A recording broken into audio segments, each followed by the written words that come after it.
Hola, muy buenos días, bienvenidos a Frente esta mañana con un tema que no es de lo cotidiano en Honduras, pero es en América y es un tema que tiene muchas expectativas en América.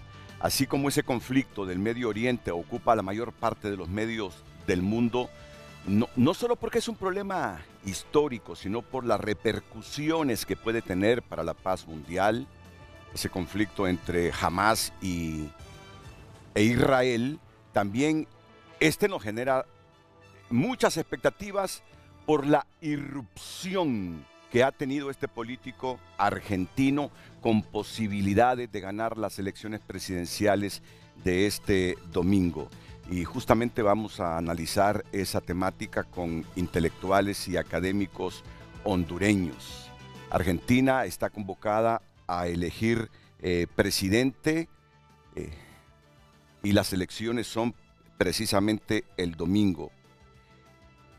Estoy viendo aquí algunas portadas de periódicos europeos, entre ellos El País de España, elecciones en Argentina, la fuerza de la retórica antisistema en las redes, refiriéndose al crecimiento y la popularidad de La Libertad Avanza de Javier Milei, que como digo, ha sorprendido invocando comparaciones inmediatas con Donald Trump y Jair Bolsonaro y ha generado preguntas sobre qué pasó en el ambiente digital. Bueno, una herramienta que se utiliza ahora por los políticos para volver virales sus mensajes. El peronismo convierte los subsidios estatales en un arma contra la oposición. El gobierno anuncia en medio del debate por el asistencialismo que los usuarios del transporte podrán renunciar voluntariamente a las subvenciones. Siempre pasa en América Latina estas decisiones a última hora cuando se acerca las elecciones. Los partidos en el poder siempre con estas medidas tratan de arrancar votos.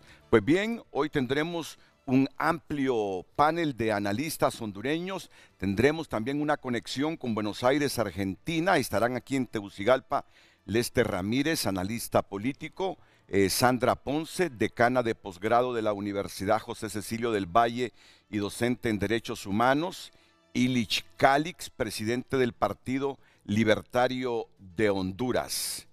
Y estarán vía Zoom desde Buenos Aires, Argentina, Karina Kalstrek, que es socióloga de la Universidad de Buenos Aires, especializada en metodología para el desarrollo de proyectos de investigación e incidencia en políticas públicas.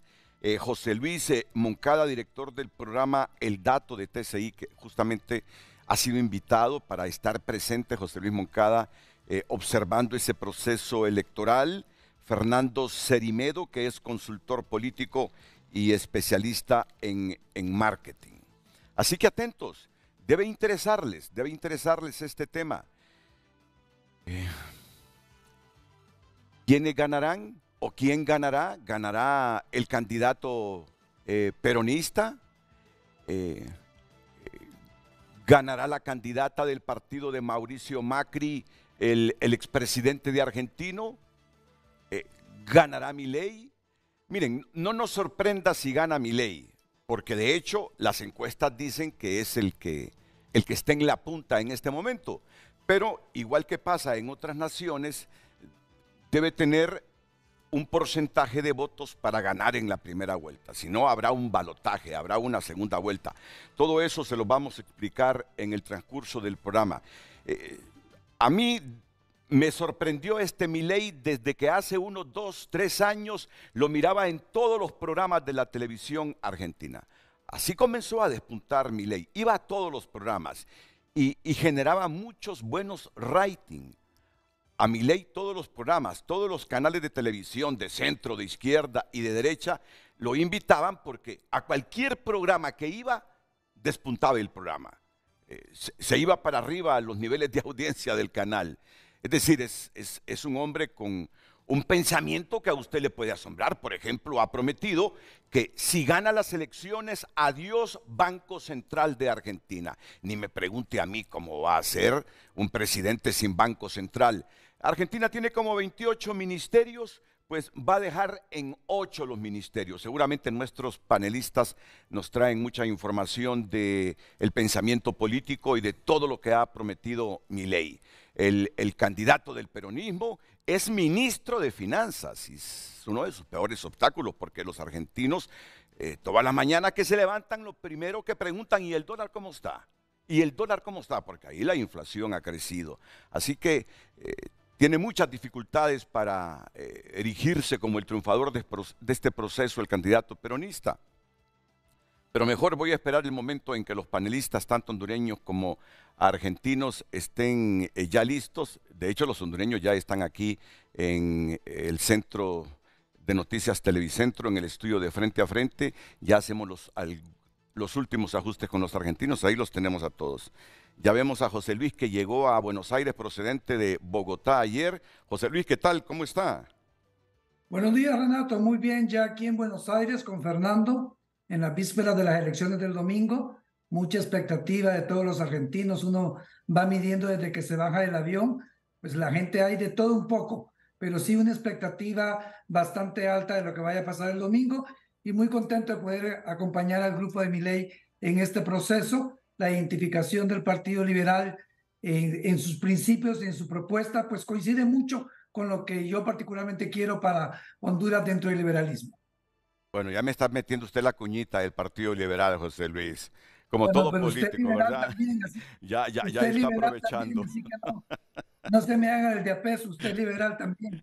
Eh, Ahí está con Fernando Cerimedo, José Luis Moncada. Fernando, ¿qué tal? Buenos días y gracias, porque sé que ustedes están trabajando muy fuerte en este momento y cada minuto lo ocupan en hacer su trabajo en función de sus objetivos y metas políticas. ¿Qué tal, Fernando? ¿Cómo están? Buenos días a usted y a todo el pueblo de allá. Y también tengo aquí a Karina Kalbstrek, así Karina, que si se me enreda un poquito la lengua con la pronunciación de este apellido, por favor me disculpa. ¿Qué tal? ¿Cómo está el ambiente en Argentina, Karina, previo a este proceso electoral del domingo? Mira, tan distante geográficamente en el mismo continente, pero para llegar a Buenos Aires de Tegucigalpa, yo estoy seguro que en vuelo directo son 8 o 9 horas, José Luis. Pero Más o menos, sí, sí, 7, 8 horas de Tegucigalpa, sí. pero estas elecciones, se trata de Argentina. Siempre despierta interés Argentina, pero estas elecciones todavía nos generan más expectativas con la irrupción de Milei, Karina. Sí, así es. Bueno, buen día para todos y para todas. No hay problema con mi apellido, estoy más que acostumbrada a que sea una especie de trabalenguas. Y sí, tal cual, creo que sin dudas estamos cumpliendo 40 años de democracia ininterrumpida y estamos frente a uno de los momentos más álgidos y más decisorios de estos últimos 40 años. El clima es de incertidumbre. Es complejo, es así intenso como lo describían recién, pero es de alto nivel de incertidumbre. No solamente política, digo, la incertidumbre es, aparte de la pregunta por el dólar, en todo caso para algunos sectores, es con lo que nos levantamos todas las mañanas. Y eso digo, no solamente nos pone, me parece, en el foco de la mirada latinoamericana, sino que nos tiene que llamar la atención a todos los actores sociales, políticos, económicos, a sociedad civil y a la ciudadanía, acerca de, bueno, cómo se llegan a estas instancias que parecen ser todo o nada, ¿no? Si la democracia se tensiona alrededor del todo o nada, estamos complicados y complicadas. Pero bueno, así atravesaremos estos días a ver qué nos depara la decisión de la ciudadanía y el día lunes, sobre todo. Sí, sí, sí. Y cuando yo les digo a los televidentes hondureños que los argentinos toda la mañana se levantan preguntando, ¿y cómo amaneció el dólar? Porque la inflación ahí es enorme. Yo especialmente siento un afecto por ese país, pero aparte del afecto, porque nosotros como nación no somos referentes también en los indicadores con que miden el éxito de los países, andamos en la cola, tengo que decirlo. ¿Cómo puedo esconder una realidad? Pero uno siente una especie de tristeza y nostalgia. Argentina en los 50 era una potencia. ¿A cuánta gente argentina le sirvió después de sus guerras a los españoles? Los acogió, los alimentó. Después de la Segunda Guerra Mundial, ¿cuánto europeo llegó a Argentina? Estaba entre los 7, 8 países más ricos. Y cuando vemos ahora testimonios de argentinos diciendo desde hace 15 días, no como un pedazo de carne o el kilo de carne me cuesta tanto, o vea a la gente desesperada y molesta por la situación económica, sobre todo económica, y esa inestabilidad política en la que pasa Argentina entre peronistas, entre centristas, derechistas. Realmente que lo único que parece mitiga y alimenta un poco la esperanza de los argentinos es el Mundial de Fútbol de Qatar, que quedaron campeones, y algunos triunfos de sus atletas deportivos. Una gran nación, una nación que merece estar dentro de las primeras naciones en desarrollo, una gran nación Argentina. Por eso es que nos despierta el interés de este proceso y lo que pueda ocurrir con Argentina de aquí en adelante. Bueno, este es el tema de hoy, el tema central Argentina. Tenemos también algunos otros temas que no pierden interés, que nos interesan y que los vamos a ir desarrollando, claro, con menos tiempo, aquí en Frente a Frente esta mañana. Voy a dejar a Lucecita Madrid con la interrogante ya en unos minutos. Espero su participación, que nos aporte al debate sobre este proceso electoral argentino. Muy buenos días, le recordamos que nuestras líneas están habilitadas para que usted pueda compartir su opinión a través del 9773-6065 y por supuesto puede usar cada red social @FrenteAFrente HN, donde también puede compartir su opinión. Estaremos dándole lectura en el transcurso del programa de hoy. Redes sociales fue presentado por Óptica La Curazao. Te mejoramos cualquier cotización de la competencia. Los precios más bajos, 120% garantizados.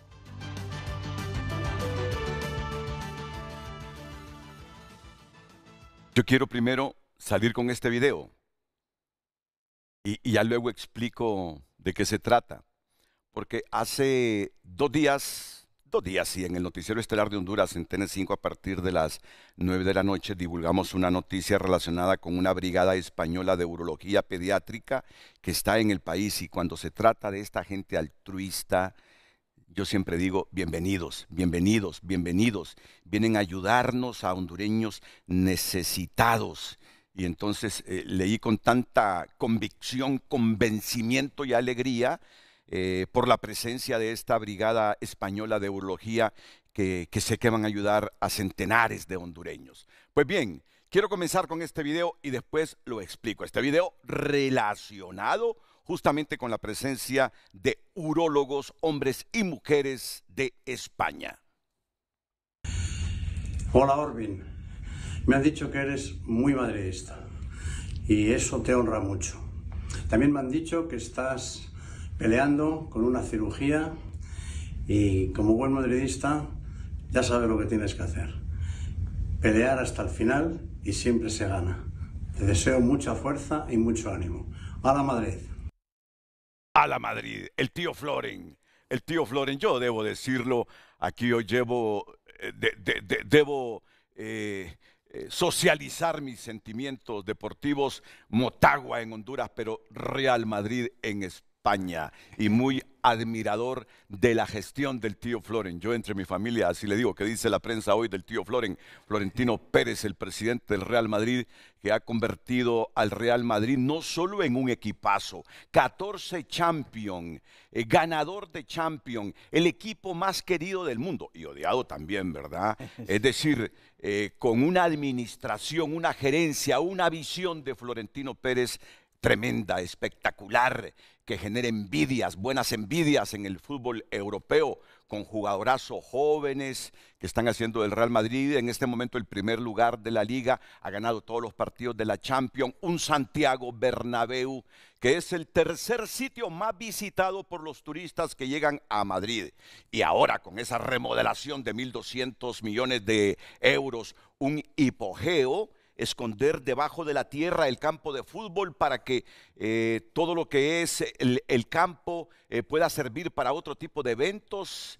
con un techo retráctil, una remodelación que se convertirá en el mejor escenario deportivo del mundo por sobre los escenarios deportivos de Estados Unidos. Aquí, pero ¿qué hace el tío Florentino Pérez? Miren, aquí en el set está un amigazo de Florentino Pérez, el doctor Miguel Litton, amigazo de Florentino. Entonces, ya voy a presentar a todas las invitadas e invitados que tenemos en estos 10 minutos, pero como puse el video, que el doctor Miguel Litton nos asocie ese saludo del presidente del Real Madrid a un niño hondureño, doctor. Pues fue precisamente mi esposa, pasó visita a ver los que habíamos operado el día anterior. Y este chico, de inmediato, ella llevaba varios pins, varios llaveros del Real Madrid, y este chico se entusiasmó tremendamente. Yo soy del Real Madrid. Y entonces ella rápidamente llamó a Florentino. ¿Pero dónde estaba el chico? ¿Aquí? El chico aquí, obviamente, en el Hospital María. Ah, es que su esposa también es doctora. No, pero ella venía también dentro de la fundación nuestra. Pues va siempre, visita, una vez operados los niños, pregunta, le da algún regalito, alguna cosa, y en este caso ella se considera también embajadora, y es embajadora del Real Madrid, honorífica, ¿no? Y va llevando sus pins, y este chavalito es increíble que cuando le da todas estas cosas del Real Madrid. Mi esposa Consuelo ya le manda un WhatsApp a Florentino. Inmediatamente él le contesta y entonces dice, bueno, ¿puedes hacer algo para este chico? Y es cuando hace este vídeo, ¿no?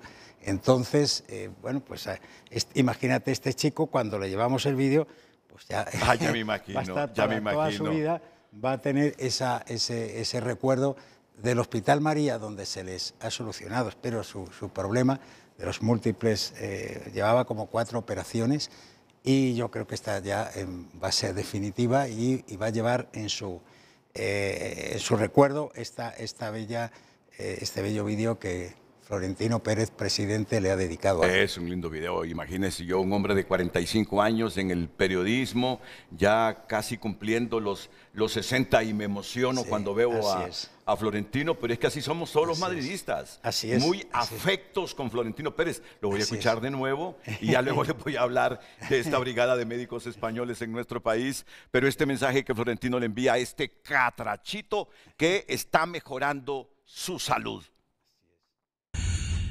Hola Orbin, me han dicho que eres muy madridista y eso te honra mucho. También me han dicho que estás peleando con una cirugía y como buen madridista ya sabes lo que tienes que hacer.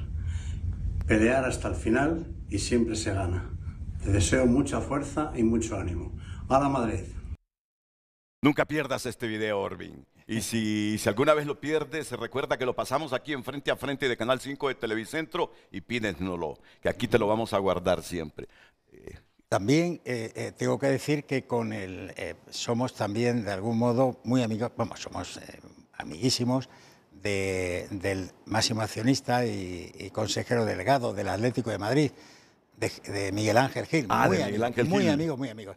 Entonces somos también, y yo he operado varios pacientes del Atlético, de jugadores, entonces tengo una relación directísima y traemos dos equipaciones para que hemos dado, y precisamente mi esposa de nuevo ha estado entregando, y mi hijo Carlos, un equipamiento en Unitec, en la universidad, y otro equipamiento también en la Fundación CAFI, también con el emblema del Atlético de Madrid, ¿no? Entonces tenemos un convenio, la Fundación también, con el Atlético. Es decir, que tenemos el corazón partido. Miren que el doctor Litton cómo se cuida. Dice, no, este video puede tener repercusión en Madrid, y no puede ser que digan que yo solo soy amigo de Florentino Pérez, también de Miguel Ángel Gil, que últimamente ha estado pero con un comportamiento no deseado con el Real Madrid. Ha estado criticando mucho a Miguel Ángel Gil. Veo que estás muy informado, tremendamente informado, y se le ha criticado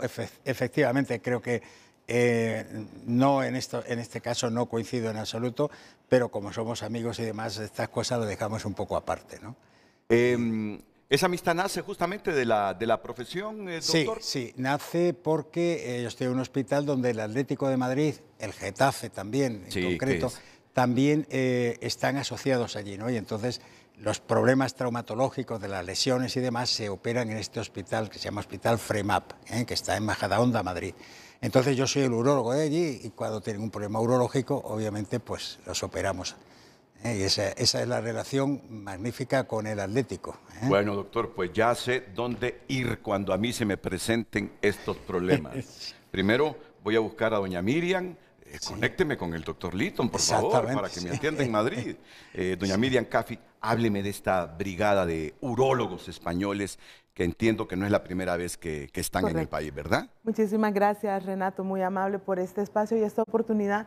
La Fundación CAFIE, creada por los empresarios Chucri Luis y Eduardo Cafie, en relación con el doctor Miguel Litton, han vuelto a unir esfuerzos para venir a Honduras. Esta es la 6ª ocasión que el doctor Litton visita nuestro país doctor. Gracias, con su fundación. Gracias. Y es la 2ª vez que hace una alianza con Fundación CAFIE para poder organizar estas brigadas que tanto bien traen a nuestro país.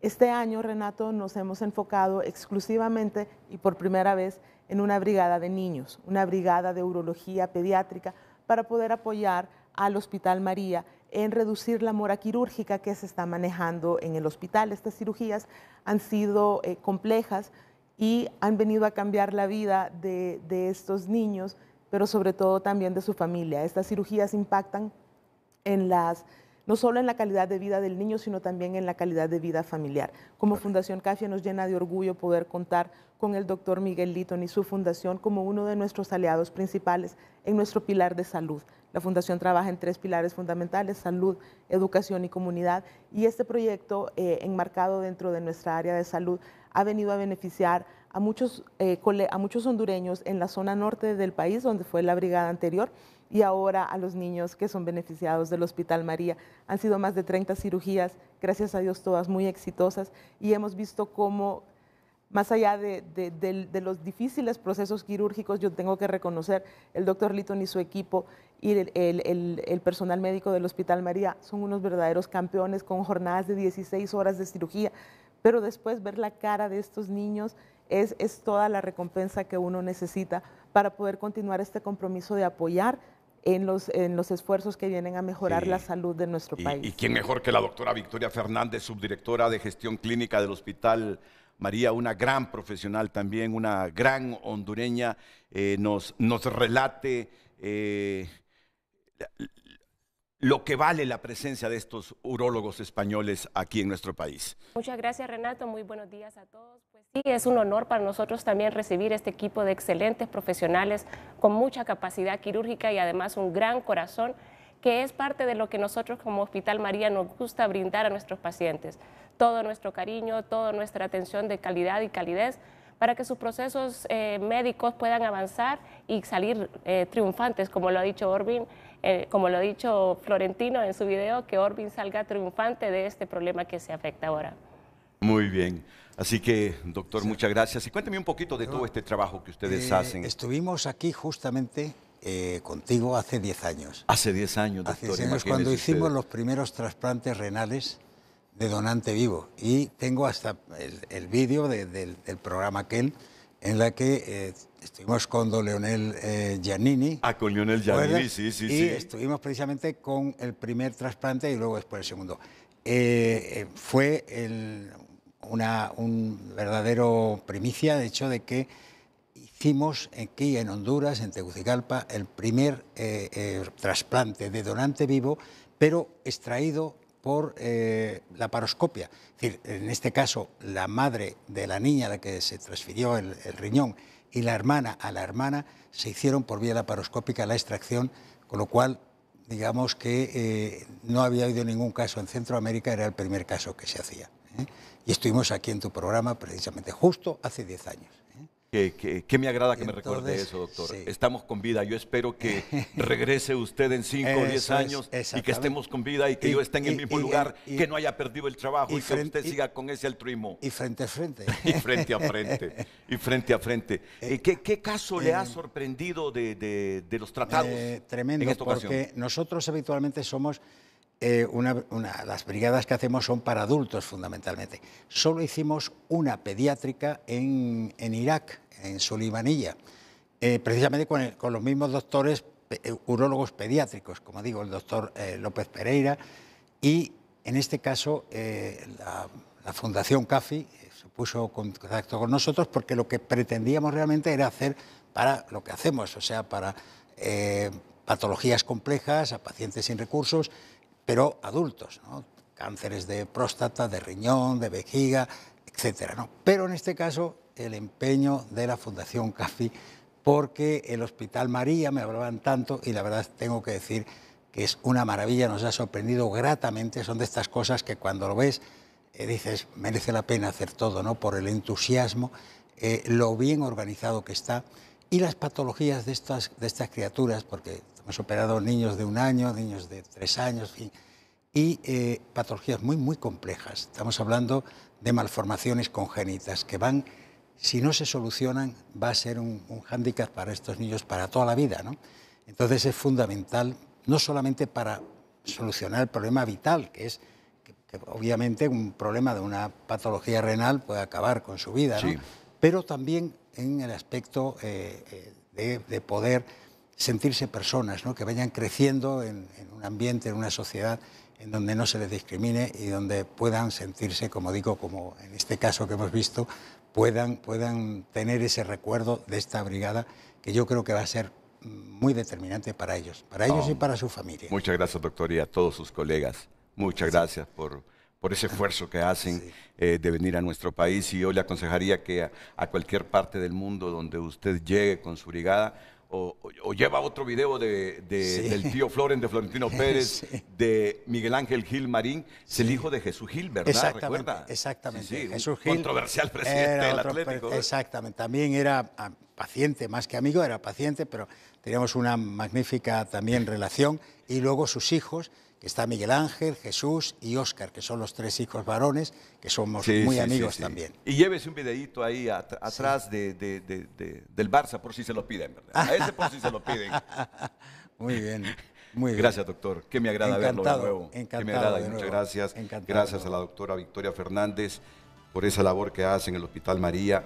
Si mal no recuerdo, fue el último hospital que se construyó aquí en el país. Siempre asocio a doña Mary Fleide Flores, al expresidente Carlos Flores, porque fueron bastiones importantes para la construcción del Hospital María, y muchas gracias también a Miriam CAFI, y felicidades por la labor que hacen también. Gracias, doctora. Mi respeto y cariño siempre. Doctor, felicidades. Y bueno, despidámoslo con la repetición del video de Florentino, la pausa, y luego analizar las elecciones generales de Argentina este próximo domingo. Hola, Orbin. Me han dicho que eres muy madridista y eso te honra mucho.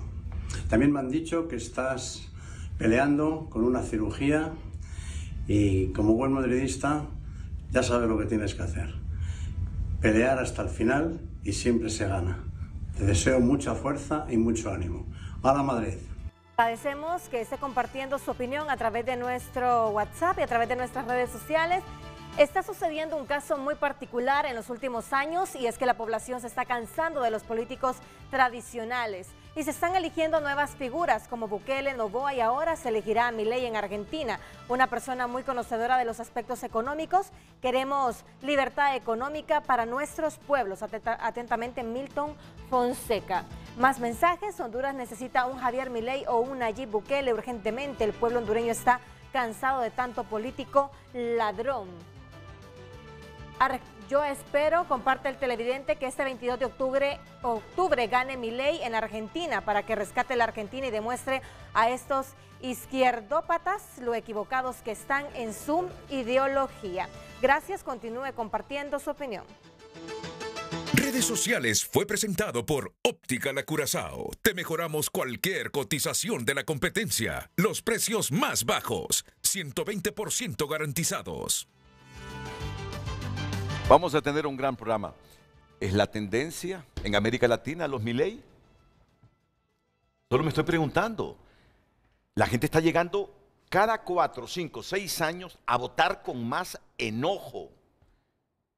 Y cuando la gente vota con enojo, elige gente fuera de los partidos tradicionales. Pero bien, Para eso invito panelistas para que me ayuden a interpretar esta realidad. ¿Qué les parece? Aquí está Lester Hola, Lester buenos días. Ramírez, Sandrita Ponce. Renato. Sandra estuvo los últimos 11 años en el mundo diplomático de Honduras en Europa. Hace 2 meses está de regreso en el país y ahora es catedrática de la Universidad José Cecilio del Valle. Me agrada verla, Sandrita. Gracias, Renato. Igual. Ex fiscal. Y también me acompaña esta mañana aquí en el programa Ilich Cali, que es presidente del Partido Libertario de Honduras. ¿Qué tal, Ilich?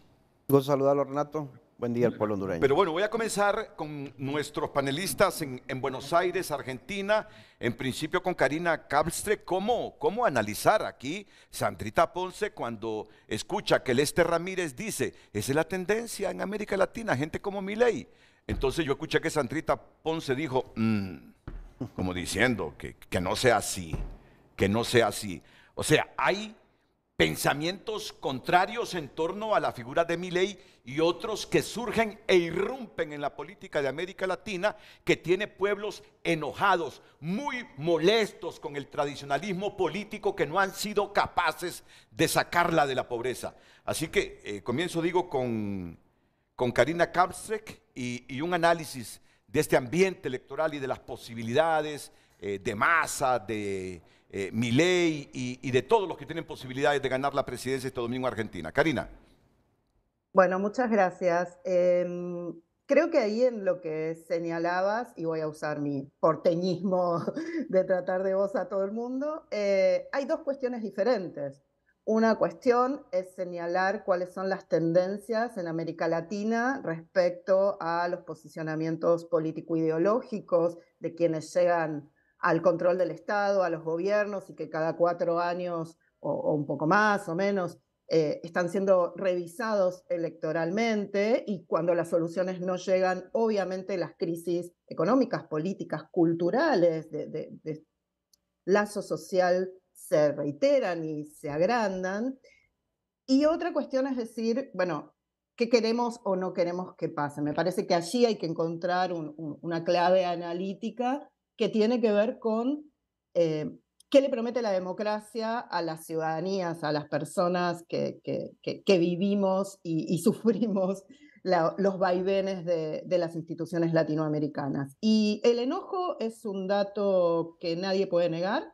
El desencanto con las instituciones es algo que no se puede negar, pero en el caso de Argentina llegamos, como decía antes, a una situación bastante álgida y bastante de todo o nada, bueno, como producto no solamente de la combinación de estas crisis, sino como, y en todo caso allí hay que hacer una revisión muy importante de cómo funcionan las clases políticas, las élites políticas, cuando están en el gobierno o en la oposición. Esto va cambiando y esa rotación es importante también para tener en cuenta respecto de siempre que estamos en la oposición está todo mal, siempre que estamos en el control de gobierno está todo bien, y eso genera un encapsulamiento de la clase política que termina mirándose a sí misma y se desconecta de las demandas de la ciudadanía y los problemas que atraviesan. Argentina hoy tiene 5 candidaturas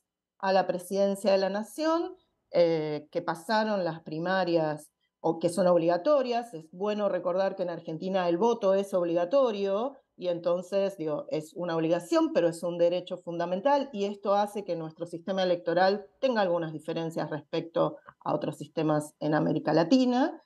Pero de esas 5 candidaturas tenemos 3 en competencia, y sobre todo si tenemos delante 2 escenarios, triunfar en primera ronda o ir a balotaje.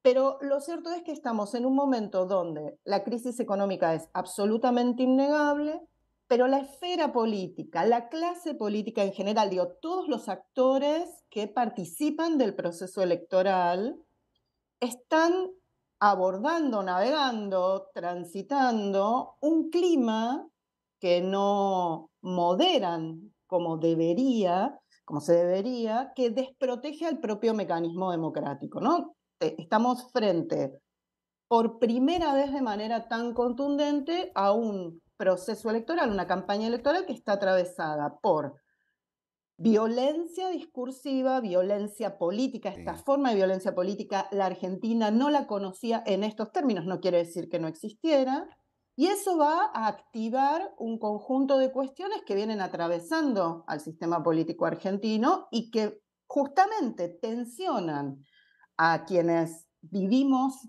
la realidad económica, social y política en Argentina, nos tensiona y activa, como sabemos, mi profesión es la sociología, como sabemos, bueno, en una situación de crisis lo que está más a flor de piel es la incertidumbre de qué va a ocurrir mañana, en la economía, en la política, en la vida cotidiana, la previsibilidad. Y allí los discursos por los que estamos siendo atravesados y que están más enfocados en la disputa, en el ganar-perder, que en la disputa, que tiene que ser libre, competitiva, que tiene que permitir que todas las voces se enuncien en la esfera pública, pero que cuide a la institución fundamental que nos permite tener esta discusión. Entonces, aquí hay un dato que me parece que es fundamental, que cuando se instalan discursos, y hablo de la esfera en general, de la esfera electoral en general, discursos que están basados en la violencia política en un contexto de crisis. Después podemos ahondar un poco cuáles son las características específicas de la crisis económica. En el caso de Argentina, bueno, activan emotividades, emociones, que obviamente van a estar más predispuestas a ser resueltas con soluciones de alto impacto, de corto plazo y alto impacto, y las democracias tienen, y la vida en sociedad tiene, momentos de corto plazo, pero lo que tenemos que mirar, por un poco las preguntas que hacías en la introducción, es cómo hacer a la Argentina, con su riqueza y su complejidad, sostenible, inclusiva y democrática en el tiempo. Entonces ahí tenemos un nudo que es muy complejo y que enfrentamos el domingo y en la Argentina que viene, ¿no? Karina, ayúdame, porque esa pregunta se la hacen miles de hondureños y miles de latinoamericanos. Ayúdame a responderla en un minuto. Argentina es un pueblo con muy buena educación, Argentina es un pueblo con muy buenas universidades. Cuando comparamos el nivel educativo de los argentinos con otros pueblos más hacia el norte, aquí en Centroamérica, a excepción de Costa Rica, uno le da envidia a la educación de los costarricenses. Pero entonces estoy entendiéndote, ¿cómo pudo un hombre como Javier Milei encumbrarse y despuntar de tal forma que puede ser el triunfador mañana sobre Massa y Bullrich? Pasado mañana, el domingo. El domingo. A ver, si todo lo pasamos por esas características del sistema educativo, dejamos de mirar a la sociedad en su complejidad, porque el sistema educativo, por supuesto, es un elemento, pero acá estamos hablando de una cultura y una cultura política, ¿sí? Primera cuestión. Me gustaría decir algo que se dice acá, que es cómo nos está pasando esto. Bueno, pero somos parte de un continente y de un mundo donde esto está ocurriendo en todos lados. Yo allí me apoyo en esta hipótesis que plantea Lester. Las sociedades se fragmentan a pesar de tener sistemas educativos, fragmentan la sociedad a pesar de tener sistemas educativos con amplios niveles de cobertura, de tener altos niveles de participación en los procesos electorales, por más que estemos viendo una caída. E insisto con esto, la clase política no ha dado respuestas a un conjunto de demandas, y eso se puede ver en la rotación que tenemos en los últimos años, en un sistema que ha sido bipartidista primero y también es omniperonista, pero también abre espacios a alianzas que planteen, como es el caso de La Libertad Avanza, otro tipo de oportunidades, otro tipo de discursos. Eso, digamos, no es ajeno a la Argentina, porque Argentina no es ajena al mundo. No podemos decir no sabemos qué pasa y no sabemos qué va a pasar porque esto está ocurriendo. Lo cierto es que ese descontento está siendo hoy sintetizado y coagulado alrededor de un voto que es de tipo negativo. ¿Sí? Frente a la crisis tenemos un voto negativo y los procesos de encuestas no nos pueden dar muchas respuestas porque también hay en Argentina un voto vergonzante, porque esta situación de todo o nada, y esto ya ha pasado en Argentina en procesos electorales, es, bueno, si sale bien fui yo, si no sale bien no fui yo. Entonces, tenemos que pensar multidimensionalmente. Podemos tener un sistema educativo muy importante si lo comparamos en calidad, pero nuestro piso es muy alto y tenemos hoy imposibilidades de acceso a bienes básicos como, no sé, el transporte en términos accesibles, alimentación o protección social. Tenemos una cantidad de problemáticas sociales que hacen que el 1 más 1 no dé. Y entonces allí aparecen, y si analizamos, y yo sé que Fernando va a coincidir en esto, los públicos, ¿sí?, de estas propuestas, nos encontramos con que son públicos que están en zona de alta vulnerabilidad material, ¿sí?, y que se inician en la toma de decisiones políticas, bueno, en este discurso, en este momento y en esta situación, y allí se toman decisiones. Entonces, digo, tenemos que tener cuidado cuando hacemos análisis unilaterales, porque si no, la consecuencia lógica es o el sistema educativo tiene un problema o esto está bien exclusivamente, o nuestra crisis en todos los sentidos está bien exclusivamente por una sola variable. No deberíamos ir a ese tipo de análisis. ¿Argentina hoy está en crisis? Sí. ¿Sus instituciones están en crisis? Sí. La pregunta es cómo vamos a resolverla y cuáles son las opciones que se le presentan a la ciudadanía. Pero es que yo cuando hablo del sistema educativo, Karina, y esta pregunta va para Fernando Cerimedo, luego estaré con los 3 hondureños aquí en el set y José Luis que está allá en Buenos Aires. Yo introduzco el tema educativo porque sé de la formación de los argentinos. Entonces, ¿han visto los argentinos creíbles las propuestas de Milei? ¿Le dan certidumbre las propuestas de Milei a los argentinos que tienen capacidad de análisis sin saber si Milei será solución o será peor de la enfermedad que sufren los argentinos? ¿O es que la desesperación, el hambre, la inflación, el cansancio, el hartazgo de los argentinos traspasa la educación y dice: me cansé de los peronistas, me cansé de Macri, me cansé del tradicionalismo, voy a votar por este a ver si este da resultado? Fernando Cerimedo, por favor. En realidad no es simplemente que por el nivel educativo la gente toma la decisión. Yo coincido ahí con Karina. Y tampoco es, me cansé de estos, entonces voy a votar otra cosa. El problema es que nadie en esta campaña ha presentado propuestas más que Milei. Puede gustarte o no las propuestas, puede estar de acuerdo o no, pueden parecer algunas disparatadas, otras no, pero son propuestas del fin. El gobierno es el gobierno, está gobernando con un 140% de inflación. Esto para que los hondureños entiendan, todos los meses el salario vale 10% menos y los precios aumentan 10% más. Estamos siempre corriendo detrás. Yo tengo empresas, le acabo de dar un aumento del 40% a mis empleados, hace 3 meses le di uno de 30 también, y el mes que viene ya van a seguir siendo más pobres, a pesar del aumento. Y las empresas no le podemos aumentar a nuestros clientes en ese mismo nivel, las empresas de servicios. Entonces, gran parte de la sociedad ya escuchó a los políticos, los que están en campaña, los partidos políticos y los políticos que están, tanto del partido del gobierno, de Massa como de Bullrich, hace 40 años que están en política. No es que son gente que vinieron ahora con nuevas propuestas o que secundan. Hace 40 años que están en política, que han estado en diferentes partidos políticos y que han prometido cientos de veces lo mismo. Entonces la gente no es que dice, bueno, voy a saltar al vacío. Bueno, el vacío, ya estamos en el vacío. Estamos yéndonos a una crisis social mucho más profunda de la que estamos ahora. Gobierne quien gobierna, a partir del 10 de diciembre Argentina va a tener una crisis, porque hay indicadores macroeconómicos gravísimos, indicadores sociales gravísimos. Cuando acá decimos que hay gente que no tiene para comer, literalmente hay chicos, niños de 6, 7 años, que posiblemente coman una sola vez al día.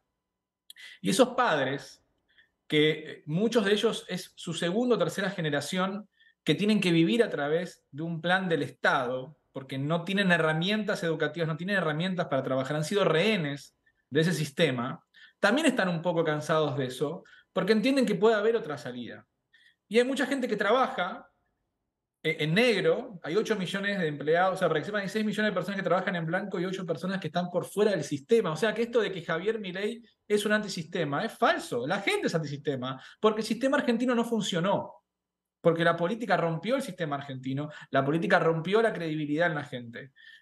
Sí es cierto que hay un voto vergonzante, lo hubo siempre en Argentina. Nadie se quiere hacer cargo. ¿Por qué? Porque estamos cansados del fracaso. Entonces yo no me quiero sentir parte del fracaso, entonces no, yo no lo voté. Sin embargo, ganan. Acá pasamos por un proceso, en los últimos 10 años particularmente, donde hubo un desgaste del kirchnerismo, tal vez del 2013 al 2015 muy fuerte, por la corrupción, porque tocaron indicadores que alteraban las estadísticas oficiales.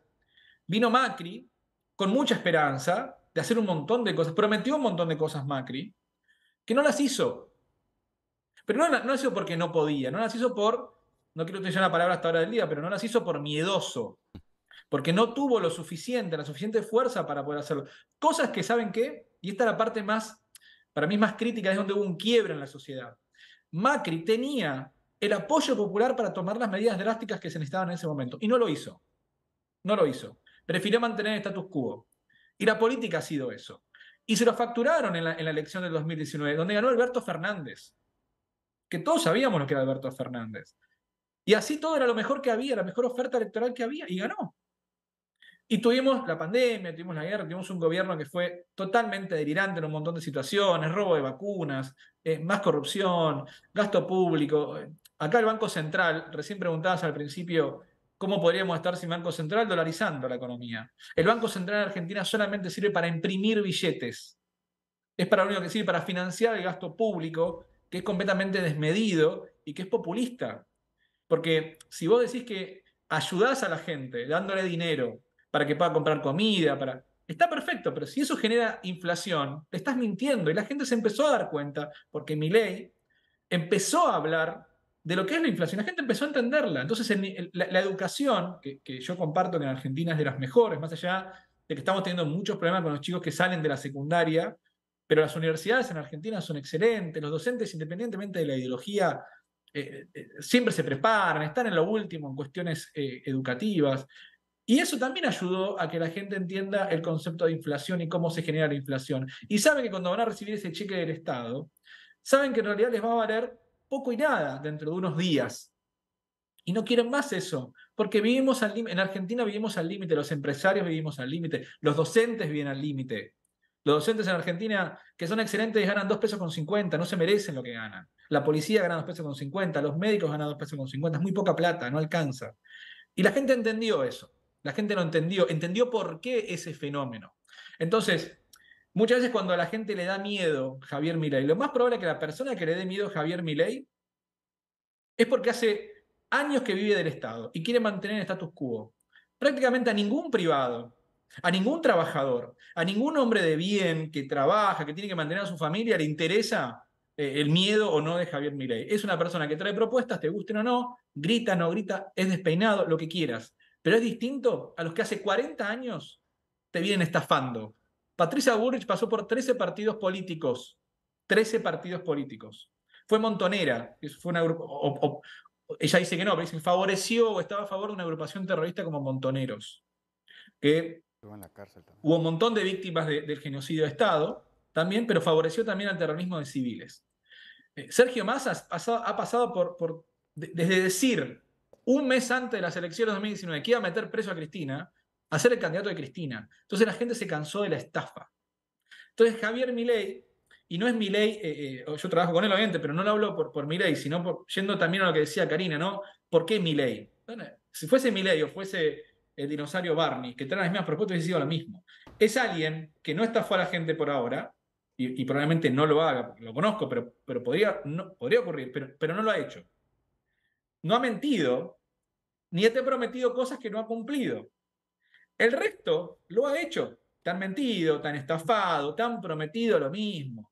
Una y otra vez te han prometido lo mismo. Y entonces la gente dice, ¿qué me importa a mí que sea despeinado, que grite? Dice barbaridades. Los candidatos dicen barbaridades. Y está bien. Y la gente dice, bueno, que pase por el Congreso y veremos si lo aprueban o no.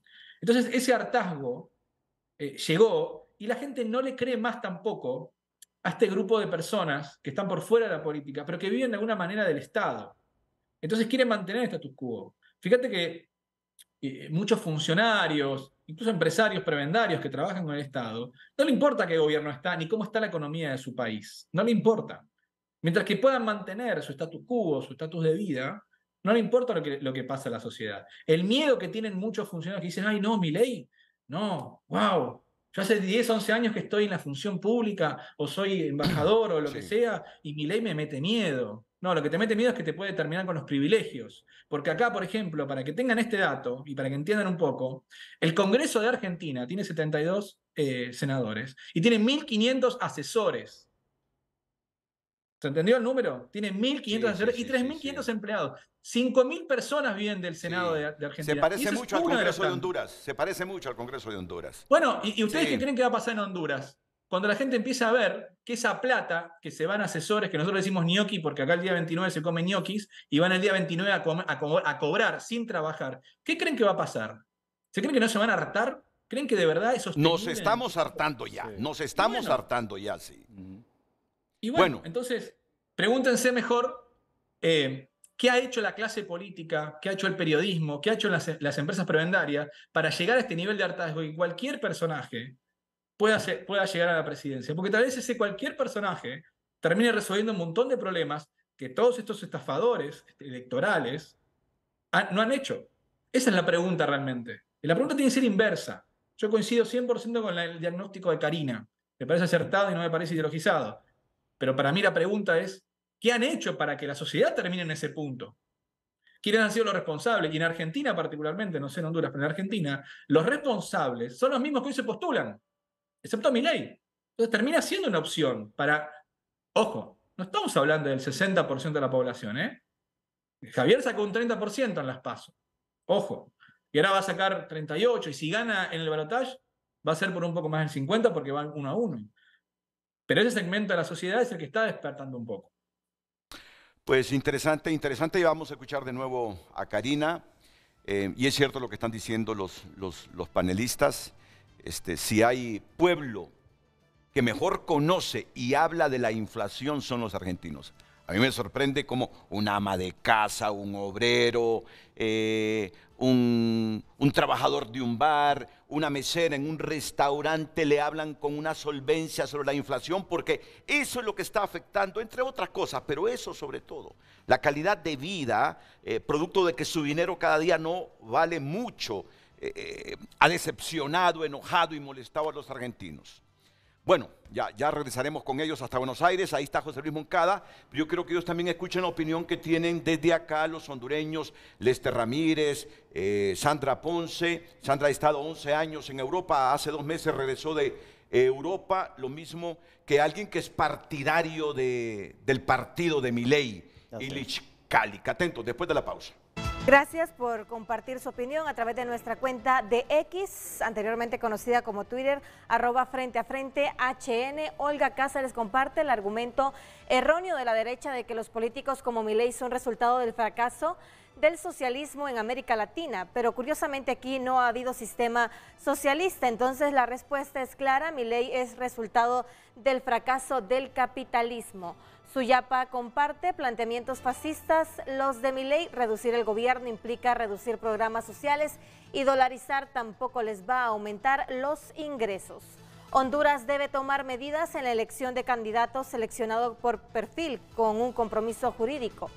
Janet Ramírez comparte: da risa leer a varios diciendo que los cachos son o eran los Milei de Honduras, dejan clara su ignorancia o bien su ceguera ideológica. La Libertad Avanza es un partido que va a reducir el intervencionismo, algo que ningún partido político en Honduras se ha atrevido a hacer. Cristian Betancourt: Milei sería el primer presidente de pensamiento liberal en América Latina en muchas décadas, quizás en más de un siglo. Milei lo que está haciendo es rescatar las ideas de Juan Bautista Alberdi. Ojalá el gobierno le salga bien, algo que mucho necesitan los argentinos.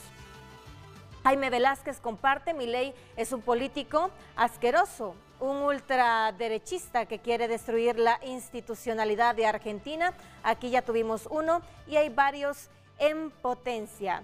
Helix comparte: Argentina hará historia, se librará del cáncer del socialismo demócrata y abrazará la libertad junto con Milei. ¡Viva la libertad, carajo! Comparte el televidente. Continúe usted compartiendo su opinión a través de redes sociales. Redes Sociales fue presentado por Óptica La Curazao. Te mejoramos cualquier cotización de la competencia. Los precios más bajos, 120% garantizados.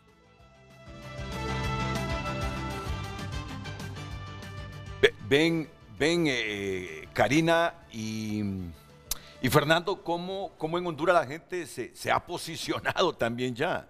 ¿Cómo se ha posicionado en Honduras la gente con unos y otros de los políticos argentinos? Me impresiona, se lo digo que me impresiona. Se lo digo que me impresiona, indistintamente de qué defiende cada quien. Bueno, la abogada Sandra Ponce, ¿cómo analiza este panorama que se presenta en Argentina con motivo del proceso electoral del próximo domingo? Sí, buenos días, Renato. Buenos días a su audiencia. Un placer estar aquí, compartir con Lester y con Elith. Bueno, yo lo primero que le diría, y un poco recogiendo lo que ya se ha dicho, que lo que está pasando en Argentina se ha dicho que es parte de una tendencia en América Latina y también parte de una tendencia global, un desencanto con la democracia, un desencanto con el modelo liberal. Yo creo que Milei no es inédito, hay antecedentes, está recordando a Boris Johnson, Donald Trump se ha comparado también a Milei con Beppe Grillo en Italia. Tuve la oportunidad de ver un poco cómo fue la evolución de Beppe Grillo en Italia y también con Bolsonaro. Yo creo que ya se ha dicho acá que estos políticos, digamos, histriónicos, llamados outsiders, resultan de ese desencanto, digamos, de la ciudadanía con un sistema democrático que queda en deuda, que se queda a medio camino, porque no satisface las necesidades de las personas. Entonces se busca una respuesta en donde este tipo de liderazgo afirma que el problema es el Estado, que hay que reducir el Estado, que hay que reducir el apoyo o la protección del Estado para solucionar los problemas económicos en los que los países se encuentran, en este caso Argentina. Yo no suscribo eso. Yo creo que los problemas que la democracia tiene o las difusiones que la democracia tiene no son características de la democracia. Hola, entonces hola, tenemos que ¿se escucha? atender a eso y más bien trabajar en ese enojo. Alguien hablaba sobre las propuestas que se habían hecho. Yo creo que en este momento, y creo que se ha dicho acá también fuera de cámara, que la gente está enojada, la gente vota emotivamente, no racionalmente, entonces no interesan las propuestas. Patricia mencionó un voto negativo, o sea, lo que se trata es de Karina, sí, de castigar, de sacar, lo hemos visto ya aquí, lo hemos visto en diferentes países. Creo que es algo que se discutió también cuando el Brexit. Muchos analistas después hicieron mea culpa, sobre todo aquí los progresistas decían de que se tenía que examinar qué había pasado, por qué la gente estaba enojada, por qué la gente estaba desencantada.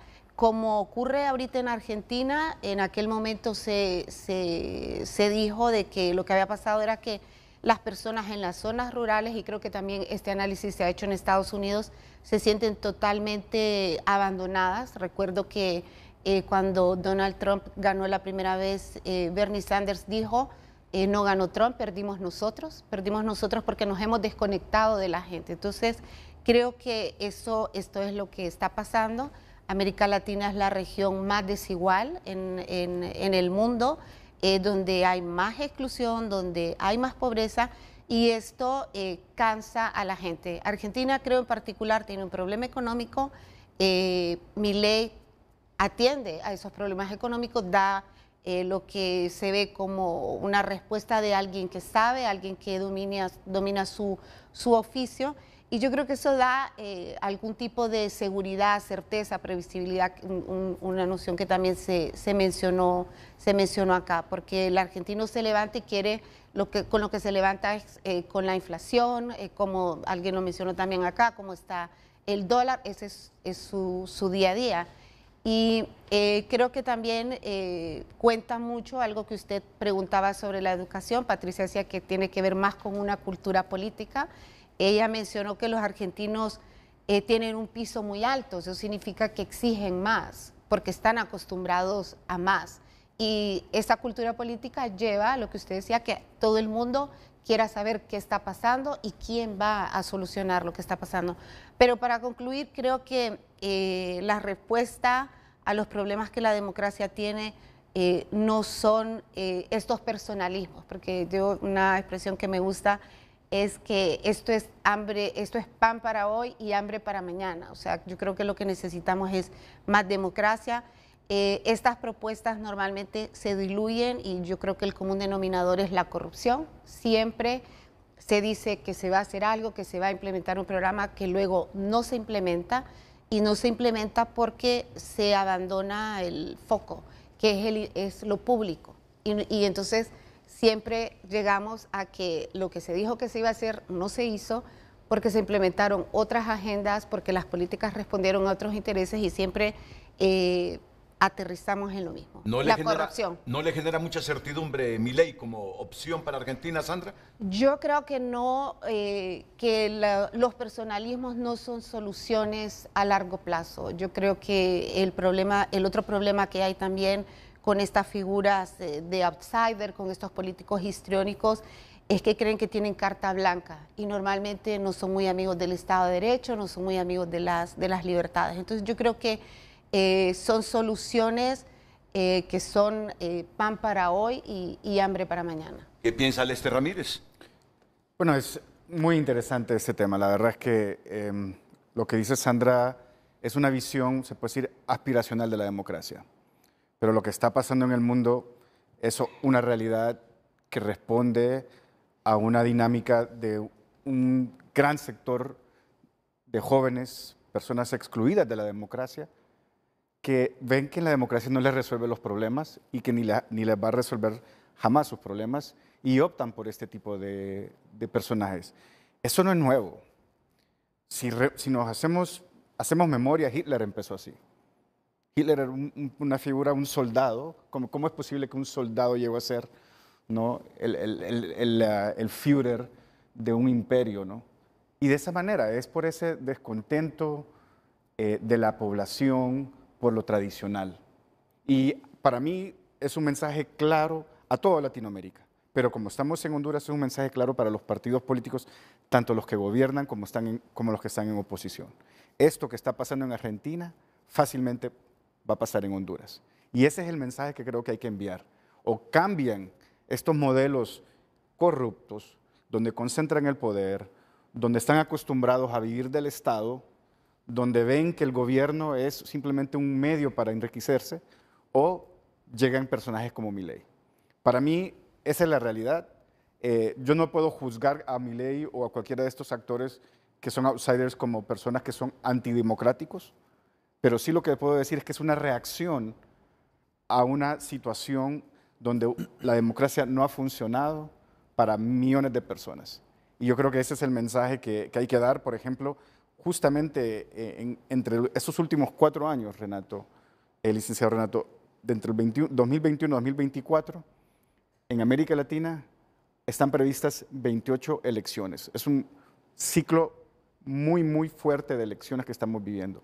Ya hemos realizado, o se han llevado a cabo 23 elecciones ya en este periodo de tiempo.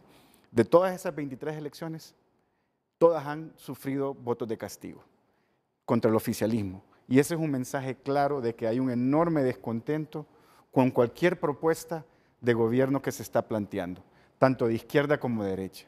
Y ese es un mensaje también que nos están diciendo que este modelo democrático que viene desarrollándose en los últimos 40 años está por colapsar o está colapsando ya en este momento.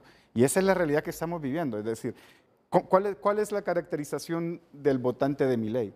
No es simplemente una persona pobre, no es simplemente una persona joven, no es simplemente una persona urbana, es una persona que se siente totalmente excluida de todo lo que es los beneficios que un Estado le puede dar a esas personas. En Honduras hay millones de hondureños y hondureñas de esa misma manera. Es cuestión de tiempo que aparezca un Milei. Y eso yo creo que hay que poner las bardas en remojo en eso, ¿no? Como ven, Lester Ramírez y Sandra Ponce coinciden en que liderazgos como el de Milei aparecen cuando los pueblos se decepcionan de sus políticos y de sus partidos tradicionales que no han resuelto sus problemas elementales. Pero en el caso de Sandra, le parece que ese es un riesgo como solución, el aparecimiento de personas como Milei. El analista Lester Ramírez no se atreve a calificar lo que puede ser la gestión de Milei. Quien sí se atreverá es Silich Calix, porque es del partido libertario de de Honduras. Para ti la irrupción de Milei no es casualidad, simplemente es la gente, la población de Argentina que más allá de sus problemas económicos cree en el discurso, en el mensaje de Milei. Gracias, Renato. Los contextos son muy importantes. Javier Milei tiene una década de estar trabajando en las calles de Argentina. Se comenzó con el tema de la batalla cultural con Agustín Laje, empezaron trabajando todo el tema de lo que ha traído la izquierda progresista, de los tránsitos, toda esta Agenda 2030 que se andó publicando por ahí. Y a partir de eso entonces comienza a tener una popularidad a nivel de la gente de la calle y explicarle también el tema de economía a la gente, qué es lo que estaba pasando con la economía. Y esto permite entonces que su entorno le diga a Javier Milei por qué no comenzar a participar en política. Javier entonces dice, yo no soy una persona que sea político, a mí me gusta transmitir conocimiento, yo soy un catedrático. Sin embargo, se fue desenvolviendo entonces la figura de Milei en estos entornos y fue convencido al final de participar como diputado. Luego él comenzó a donar su salario, etc. Lo que se está perdiendo de vista mucho es porque es una figura tan flamboyante, es tan rockero el mensaje que hay detrás de Milei, que es un tema de libertad. Él está proponiendo, por ejemplo, regresar a la Constitución liberal de Juan Bautista Alberdi de 1850, que le permitió a Argentina ser la segunda economía en el mundo. Gente de Europa, gente de Estados Unidos, gente de todo el continente se mudaba a Argentina porque en Argentina se podía vivir muy bien. Por eso es que vemos, por ejemplo, en Argentina apellidos muy extraños como el de la compañera que nos acompaña este día en el foro, porque sucedió entonces que toda la economía se desarrolló y lo que propone Milei, fuera de toda su figura rockera y espampanante, es volver a ese tipo de liberalismo, en que la gente prosperaba, en que la gente se le dejaba, y todo este estatismo, todo este control que se ha tenido durante 100 años, que ha pasado también el siglo pasado, la enfermedad del siglo pasado fue el socialismo y una derecha timorata y corrupta, y esta generación, la primera generación del siglo XXI, lo que quiere es cambios y libertad. Y eso es el fenómeno que se está dando en Latinoamérica. Tenemos aquí nomás en El Salvador, por ejemplo, un Bukele, que aunque no diga abiertamente que es libertario, sin embargo está aplicando todas las medidas de la libertad. El tema de la reducción del Estado, el tema de la reducción de impuestos, procurar la vida, procurar la propiedad privada, traer inversión al país. Y eso es lo que necesita Latinoamérica. Ya discursos extremos de ultraderecha, ultraizquierda, fascismo, chavismo y este tipo de cosas ya no le abonan. La juventud ya estamos cansados de ese tipo de discursos y lo que queremos es que exista una clase política en el país que realmente nos traiga prosperidad, que nos traiga futuro, porque como mencionaban hace un momento el tema de Argentina, ¿de qué sirve estudiar una carrera, por ejemplo, también en Honduras sucede, si al final vas a terminar ganando un salario mínimo o conduciendo un Uber? Esos son los tipos de cosas que han sucedido en Latinoamérica y que los libertarios queremos nosotros rescatar, que la libertad económica y la libertad para prosperar es lo que debe primar y no un Estado que nos controle qué es lo que tenemos que hacer, qué es lo que tenemos que estudiar, qué es lo que tenemos que comer, controles de precios y ese tipo de situaciones que se dan en todos los países de Latinoamérica porque se cree que una camarilla nada más es la que puede o piensa por el resto y al final no tenemos nosotros entonces como ciudadanos la capacidad de desarrollar nuestras propias competencias, nuestras propias empresas y poder permitir que la sociedad se desarrolle. Bueno, muchas gracias, Silich. Como puede ver y escuchar Fernando, Karina, aquí los debates en Honduras son diferentes, aquí nos dejamos hablar. Quizá pierden un poquito de la dinámica que tienen los debates allá en las televisoras de Buenos Aires y de toda la República Argentina, pero aquí en el caso mío me gusta escuchar, me gusta que la gente hable y desarrolle su idea y no esa confusión que surge cuando se interrumpen y nadie desarrolla la idea. Y el público entonces no sabe discernir bien cuál es el argumento de cada quien. Y de ahí que se construya una mala opinión pública. Miren que va a reaccionar en directo un abogado argentino, Lean Riccio. Está en Buenos Aires, quiere tener su oportunidad en nuestro canal, en Canal 5 de Televicentro Honduras, donde debatimos el proceso electoral de Argentina del próximo domingo. Luego volveremos con José Luis Moncada, con Fernando y lo mismo con Karina. Abogado Lean Riccio, usted como joven profesional de las ciencias jurídicas en Argentina, ¿cómo ve el panorama para el próximo domingo y el futuro que se avecina en el caso que Bullrich, que Massa o que Milei, sobre todo este último, gane el proceso sin necesidad del balotaje? ¿O cree que el balotaje lo tenemos en un banco en Argentina? Adelante, Lean Richo. ¿Qué tal? ¿Cómo están? Primero que nada, buenos días. La verdad que el panorama, al menos como lo veo desde mi lugar, no solamente como abogado, sino también como creador de contenido, que tengo la posibilidad de crear contenido jurídico para muchos chicos, mucha juventud, también gente muy adulta, es bastante claro. O sea, más allá de que la discusión hace tiempo se corrió el margen un poco de lo que se venía. Estaba muy interesante el debate que ustedes estaban planteando respecto a estos personalismos.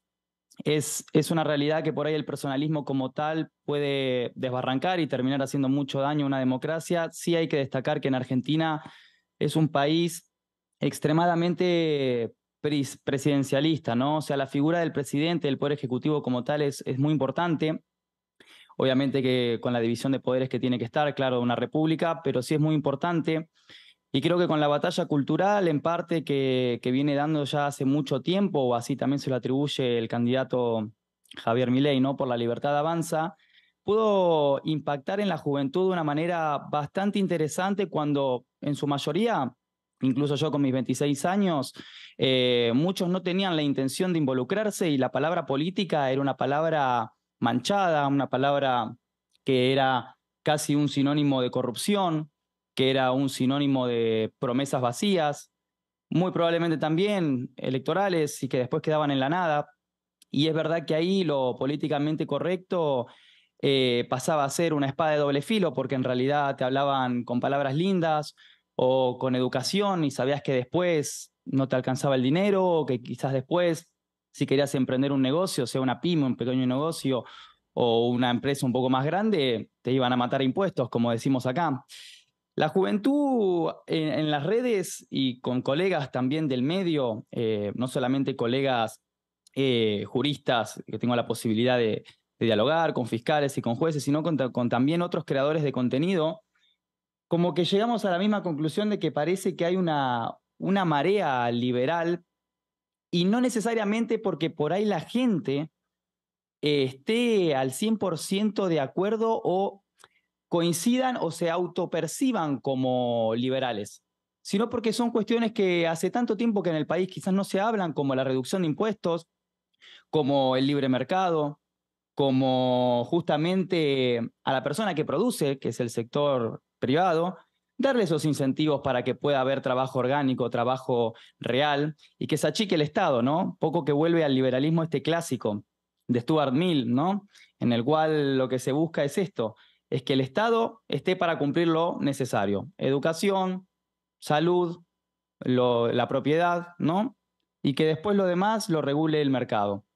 La verdad que está bastante claro el asunto. No sé si ya la discusión de primera vuelta, si se gana o si se irá a un balotaje, eso es discusión un poco también de bar, porque hasta que no llega el momento de las elecciones no se sabe realmente qué es lo que va a pasar, más por las diferencias que se necesitan, más del 45%, o eventualmente una diferencia del 41% con una diferencia del 10%, pero lo importante es que se puso en debate estas ideas de la libertad, ¿no? Que hay gente que no está de acuerdo y que el neoliberalismo como tal, esa palabra, fue utilizada como un spot también político de otros sectores como mala palabra, como que iba a ser todo privado y como que la gente iba a perder sus derechos.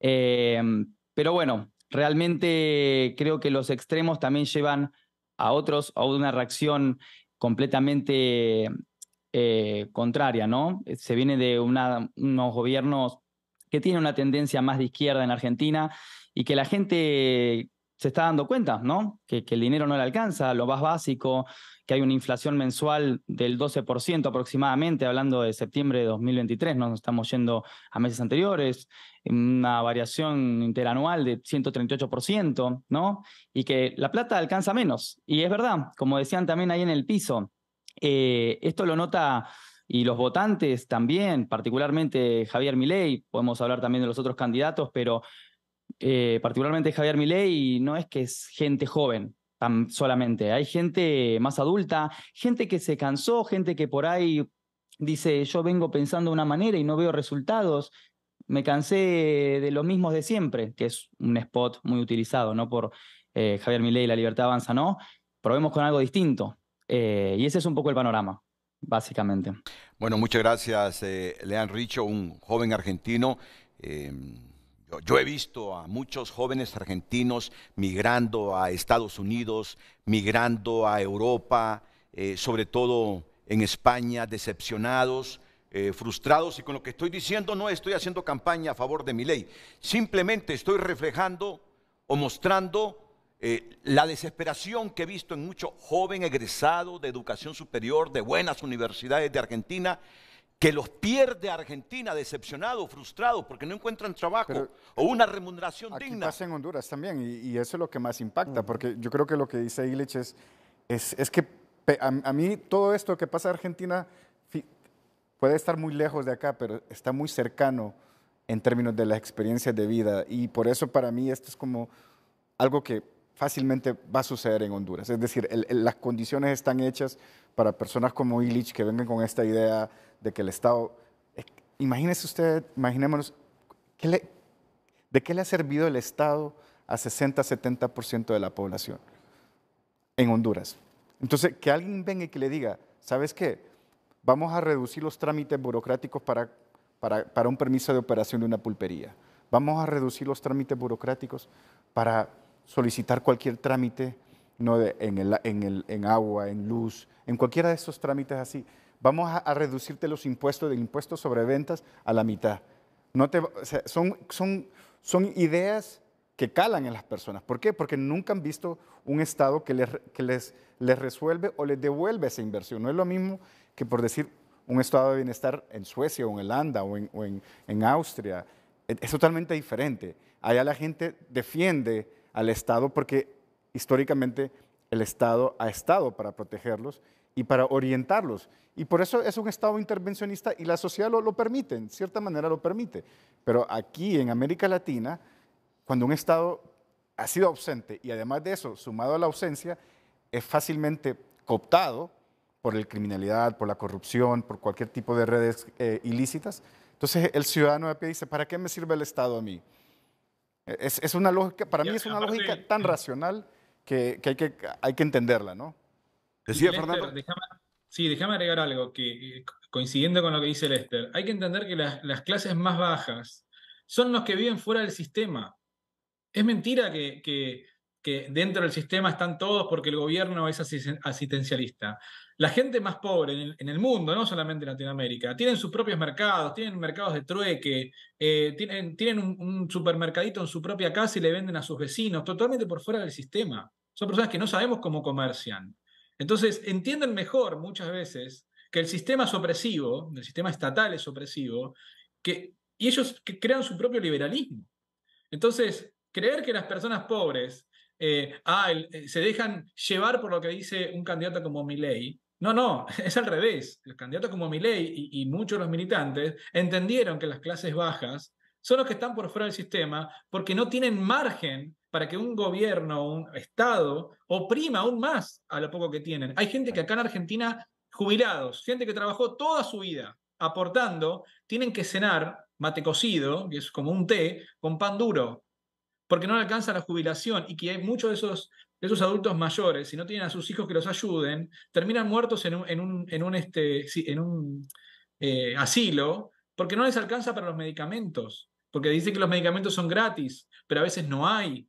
Entonces terminan comprando en mercados secundarios. O sea, es muy grave la situación de la gente vulnerable, y esa gente vulnerable es la que entiende mejor el liberalismo que el resto de las personas. Los gobiernos se han vuelto opresores, perdón, ahí te dijo Cari, se han vuelto opresores justamente porque se venden como salvadores. Yo nunca escuché cuestionar, por ejemplo, a personas como Petro, como Boric, como Maduro, como Ortega, pero sí como Bukele, por ejemplo, que dicen, está violando los derechos humanos de los delincuentes. Déjenme decirles algo, en El Salvador la gente celebra por primera vez en su historia que pueden pasar una Navidad en una plaza, porque si salían a las 7 de la tarde, lo más probable es que vuelvan muertos a su casa. Yo me acuerdo cuando fui a El Salvador varias veces, en el periódico salía el titular y arriba decía el clima y cuántos muertos había el día anterior. Si hoy no viven en libertad y ustedes creen que Bukele, por la forma de ser, porque es personalista y porque grita, histriónico y les molesta el histrionismo, sepan que la gente en El Salvador vive en libertad de verdad. O sea, puede salir de su casa a la 1 de la mañana sin miedo a que lo maten. Acá la gente, lamentablemente, hay un nivel de inseguridad muy grande, producto también, por supuesto, de la pobreza, porque hay mucha gente que sale a delinquir porque son delincuentes, pero también hay mucha gente que sale a delinquir. ¿Ustedes se imaginan un padre? Y creo que por eso es que a veces hay que meterse en la cabeza en cada país antes de tildar de personalista, o tildar de fascista o de nazista a un candidato de otro país. ¿Ustedes saben lo que es para un padre que trabajó toda su vida, que se quedó sin trabajo hace unos meses, que no tenga para darle de comer a sus hijos? ¿Tienen idea cómo se siente esa persona? Y que venga el propio gobierno y te diga, no, ahora yo voy a tener la solución. O que venga quien estuvo antes y te diga, no, ahora voy a ser mejor que antes. Entonces no le creen. Entonces pasa mucho por ahí. Y esto disruptivo, tienen que entender que esto no es pasajero. La pandemia hizo que la gente se sobreinforme, que aprenda a sobreinformarse y a tomar decisiones basadas en lo que le pasa en el diario, en el cotidiano, y no tanto lo que los medios o los propios políticos le quieren decir. Eso quedó en el pasado. O sea que hay un cambio generacional, y no me refiero generacional a la cuestión etaria, sino a la cuestión de aprendizaje. Hoy tenemos personas de 70 años comprando por Facebook, que antes ni siquiera tenían Facebook. Hoy usan Facebook mejor que sus nietos. Y eso también hace que se informen mejor y que tomen mejores decisiones. Y ya no creen en esto de no, porque grita mucho. Puede ser que no te guste, pero la realidad es que la gente llega a su casa, no le alcanza para comer, tiene que tomar decisiones basadas en eso y tiene que responder a su familia. Y ninguno de los políticos actuales le ha dado una solución. Y ese es el verdadero problema, la verdadera situación. Sí. Karina. Perdón que interrumpí a Karina, perdón. No. Perdón, pensé que había ahí como un lapsus. Pausa. Me gustaría plantear, y nada, me toca por ahí reaccionar a algunas afirmaciones que se hicieron. Yo coincido 100% con Sandra y me gustaría usar la metáfora del campo visual, ¿sí? De esta parte que por ahí no vemos. Yo coincido 100% con Sandra y esta es una característica de América Latina que aparentemente es un bien exportable porque Europa está azorada de los personalismos. Nosotros a los personalismos le sumamos nuestra larga tradición de hiperpresidencialismos, de problemas en el control cruzado de los poderes del Estado. Pero hay algunas cuestiones que me parece que, y ahí yo voy a solo tomar una cuestión que decía Fernando ahí, bueno, este es el problema. Los problemas son muchos y complejos. Si hubiera uno solo, bueno, estas transformaciones hubieran ocurrido antes. El Estado gigante, ¿sí? Sabemos qué características tiene. Ahora, hay dos cuestiones que me parecen importantes y por eso la metáfora del campo visual que utilizamos a veces para explicarle a los estudiantes en la universidad qué es el Estado y cómo puede pensarse el Estado. Yo estaba escuchando y entiendo que muy a lo argentino se ha colonizado la conversación alrededor de que aparentemente el principio organizador de nuestras vidas es que somos, como se decían las viejas tradiciones, homo economicus, ¿sí? Aquí hablamos de la economía como el principio ordenador de absolutamente todo. Y por supuesto que la vida material es el centro de nuestras vidas, pero no es lo único. El Estado gigante, vamos a decir todos, no, por supuesto, no tiene que haber un Estado eficiente, pero allí donde el mercado, desde sus inicios, no ha podido resolver un conjunto de problemáticas porque habría que partir de condiciones absolutas de igualdad, si nos vamos a poner a conversar en este campo, dado los hechos que tenemos estructuras de desigualdad que son propias del sistema en el que vivimos económico, el Estado funciona y tiene que estar allí para, en todo caso, ¿sí? Generar soporte, generar protección para quienes están en situación de desigualdad en esos mercados. Entonces yo escucho, ¿no? y comparto en un punto cuando hablamos de la persona que no puede hacer una inversión, la baja de los impuestos, ¿sí? El tema de las economías informales, pero que son economías sociales y no necesariamente, digamos, se piensan desde el individuo invirtiendo solo, donde el Estado es el campo, está en nuestro campo visual y no lo vemos. El Estado invirtiendo eficientemente, sin corrupción, es el que genera infraestructura. El mercado lo hace para su propia inversión, si lo tiene que hacer, ¿sí? Y aparte de esto que Fer señalaba hace un rato de, digamos, dentro del mercado, la prebenda, la colusión, ¿no? Nosotros como capítulo de Transparencia Internacional, y allí Lester me va a acompañar en esto, digo, hablamos de la corrupción dentro del sistema económico y en la vinculación con el Estado, pero es un tango, al menos se baila de a dos, con orquesta y director de orquesta. Digo, esto no lo vamos a poner en tela de juicio, pero me parece que estamos hablando de estrictamente la dimensión económica de la vida de las personas y nos olvidamos que en los sistemas democráticos, orientados a la construcción de un Estado de Derecho donde, sin negar las relaciones de poder y sin negar las desigualdades, los actores tienen que ser justamente igualados y la desigualdad de poder tiene que ser moderada por reglas de juego. Y esas reglas de juego son las del Estado de Derecho.